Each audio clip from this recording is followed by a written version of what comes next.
Good evening and salutations, my B&B fans. So,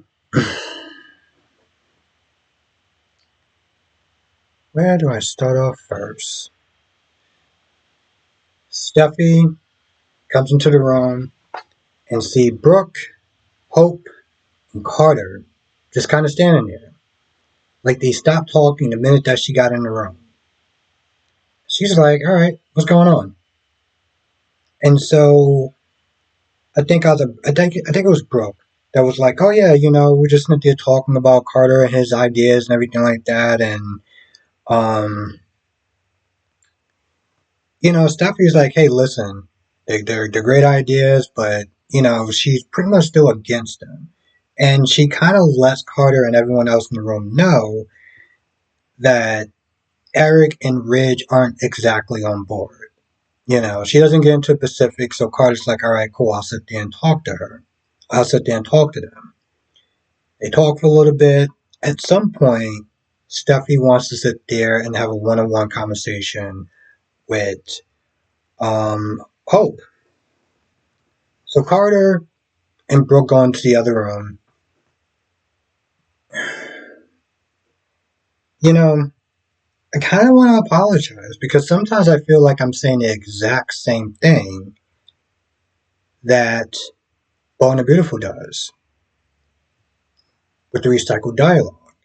But once again, Brooke, see, my issue with Brooke is starting to become a pattern. Is that every time she sits there and she talks about Hope, Hope is always the victim in majority of situations. I get that she wants to sit there and protect her daughter and her daughter's heart and everything like that. She's been sitting there saying that, Hope has had, what did she say? Hold on. She starts off by sitting there saying that Hope's life has been in shambles for a while. Yes. Mostly because of the choices that she's made. The very piss poor choices that she's made is the reason why why her life is in shambles. She talks about how the men in her life have hurt her. And again, I'm like, we need to stop sitting there playing this victim game. Okay? Hope, you kissed Thomas. So yeah, Liam didn't want to have anything to do with you. And Brooke is like, oh well, he didn't even sit there and give her a chance. He wasn't even understanding. He doesn't have to be understanding. Okay? He does not have to be understanding. I need to kind of take that back. In a sense, he does not need to be understanding because if you cheat on somebody, you can sit there and say, I'm done. Okay? And yes, I do understand that he cheated on her multiple times. He went back and forth. So yes, on some level, he should have been giving her the same grace that she gave him. Fair is fair, but life isn't fair. So again, he doesn't have to. And then she talks about Thomas and was like, yeah, but the thing about Thomas is that she didn't want to commit. And he wanted a commitment. He didn't get that from her, so he left. You are trying to make it seem like those two were the big bad boogeymen and Hope was the innocent victim. And that's simply not the case. And that's my issue with Brooke. And then she talks about her line and how Steffi is there to sit there and try to constantly threaten her line. I'm like, well, if Hope would actually spend more time sitting there working on her line than doing things like kissing Finn and hooking up with Carter and trying to use, the one good designer that she has, she wound up sitting there decide to make it personal and screwed that up. So Hope being on the chopping block is Hope's fault. Because at the end of the day, if her line was sitting there doing what it was supposed to be doing, all the threats in the world, no matter how much she didn't like Hope, there's not really much she could sit there and do if her line was sitting there making bank, but it's not. So don't sit there and put that all on Stephanie. Carter is sitting there once again making promises that no one can sit there and keep. I'm never going to sit there and break her heart. I'm never going to do this. I'm never going to do that. I guess we're all just supposed to sit there and have amnesia and forgot about Paris, right? And even if Paris is not the case, as an example, You can't make those promises. No one can. I'll always be there for her. I'll never break her heart. Okay, cool. Yeah, I get it. It's a soap opera and it's fantasy. But even fantasy has some basis of reality. Now, Stephanie wants to know what's going on between her and Carter. Carter's been sitting there doing things that just has not made any sense. Oh, and Carter did sit there and say, hey, listen, I'm looking out for you. Okay? I feel like you're being very protective of Hope. Um, or you're really good friends with Carter and it's benefiting her because you're saving her line. And that's why she's so supporting you. She's not supporting you, she's supporting you because you're supporting her with her line. So this is more about her than it is about you. I forgot that was another thing. So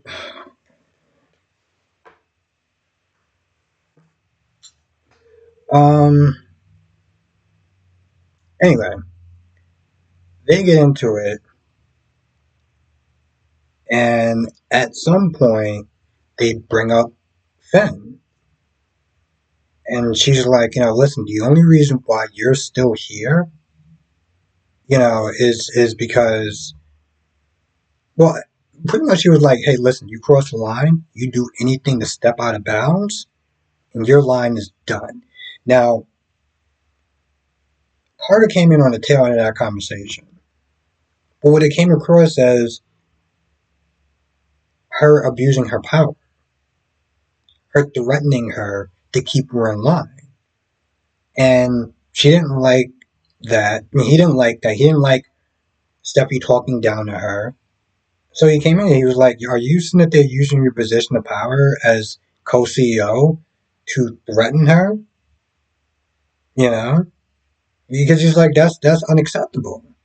He's like, this Forrester versus Logan's, you're not really appreciating what Brooke and Hope bring to the table.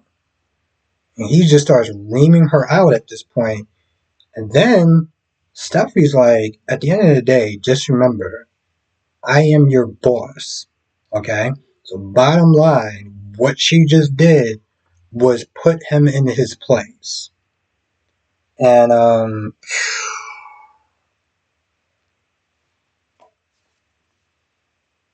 all I will sit there and say about that,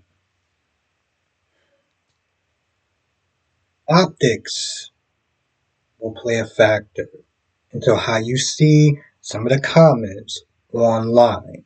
Okay? Read between the lines of what I'm saying. Optics will play a factor into what people are typing online. Now I look at this and I'm just like, this is just Stephanie Smith there getting offended, like, oh, how dare you sit there and come at me? I'm your boss, I run this or whatever. But I can look at it that way. You can look at it that way, maybe. You can look at it that way, but just optics matter in this situation. I wouldn't be too surprised if some people may not, some people go to that place. Um,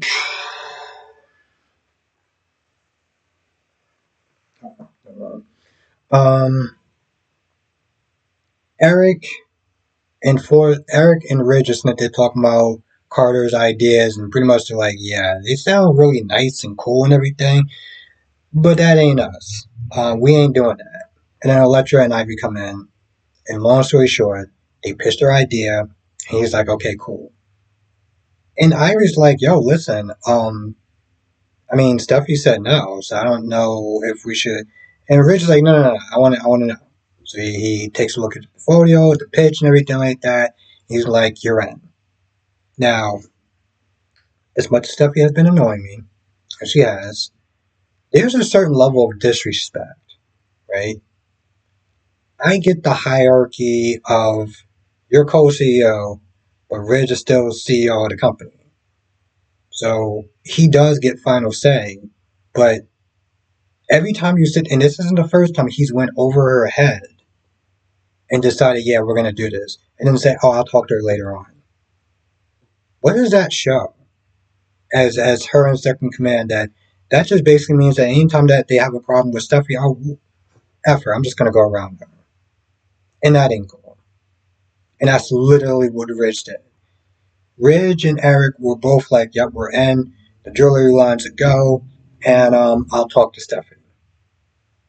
I wouldn't be too surprised if she would have been like, you know what? I'm done. You're not going to sit there and keep disrespecting me. Because if you are disrespecting me, I mean, other people are going to sit there and follow suit. Now, Brooke and Ridge talk. They talk about Ivory, jumpstarting the line, doing all that. And then they get back down to Hope because Brooke is like, oh, well, can you tell Steffi to lay off my daughter? Well, if her work was better, then she wouldn't have anything to lay on. So, And Ridge is like, yo, listen, this is business. And the numbers are not where they should be. And Brooke is like, well, lines get low sometimes, but the lines that has been low for a while, not just a little bit. I've talked about this months before, and I know that soap operas have this time thing, but come on, bro. Stop making goddamn excuses. And she's the type of person sometimes that will sit there and look at her daughter, and if she got a C, be like, well, she was suffering through this, she was going through that, and I'm like, bro, this is work. This is $1 billion company. Okay?